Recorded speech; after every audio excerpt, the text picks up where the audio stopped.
এই খুনি হাসিনা আবার হুমকি দিচ্ছে যে তিনি নাকি দেশে আসবেন, এবং তার যারা নেতাকর্মী রয়েছে তারা জুলাই আগস্ট গণঅভ্যুত্থান কেন্দ্রিক আবার হুমকি দিচ্ছে।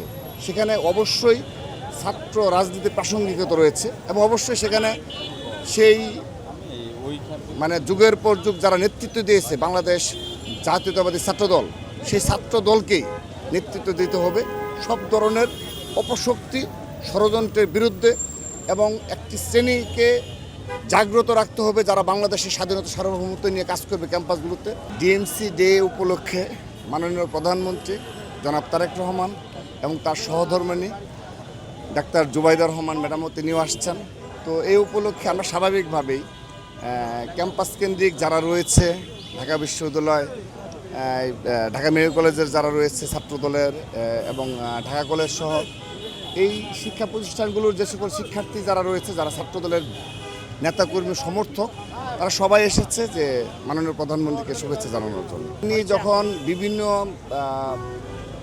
কর্মসূচিতে অংশগ্রহণ করেন তিনি আমাদের বারণ করেন যে আমরা যেন ছাত্রদল সাধারণত আমাদের কাজ করি, আমরা যেন তার কোনো কর্মসূচিতে সাধারণত যেতে না হবে। কিন্তু আমরা কিছু কর্মসূচি রয়েছে আমরা তার নির্দেশনা অমান্য করি, যেমন আজকের এই কর্মসূচি রয়েছে, এখানে তাকে আমরা জিজ্ঞেস করিনি, আমরা আমাদের মতো করেই রয়েছি। কিন্তু অধিকাংশ কর্মসূচিতে তিনি বারণ করেন যে না, তার মতো তিনি কর্মসূচি পালন করবেন, আর আমরা আমাদের মতো যারা পড়াশোনায় যারা রানিং স্টুডেন্ট রয়েছে পড়াশোনার মাঝে যতটুকু সম্ভব ছাত্রছাত্রীদের সময় দেবেন। আর আরেকটি বিষয় আজকে শনিবার, যেহেতু শিক্ষা প্রতিষ্ঠানগুলো অধিকাংশ বন্ধ রয়েছে, এই কারণে আজকে উপস্থিতি ব্যাপক সকালবেলায়, এটিও একটা কারণ। আমরা বাংলাদেশে যে সংকটগুলো রয়েছে সেই সংকটগুলো থেকে এখন উত্তরণ ঘটেনি। বিশেষ করে আপনি দেখেন গতকাল এই খুনি হাসিনা আবার হুমকি দিচ্ছে যে তিনি নাকি দেশে আসবেন, এবং তার যারা নেতাকর্মী রয়েছে তারা জুলাই আগস্ট গণঅভ্যুত্থান কেন্দ্রিক আবার হুমকি দিচ্ছে।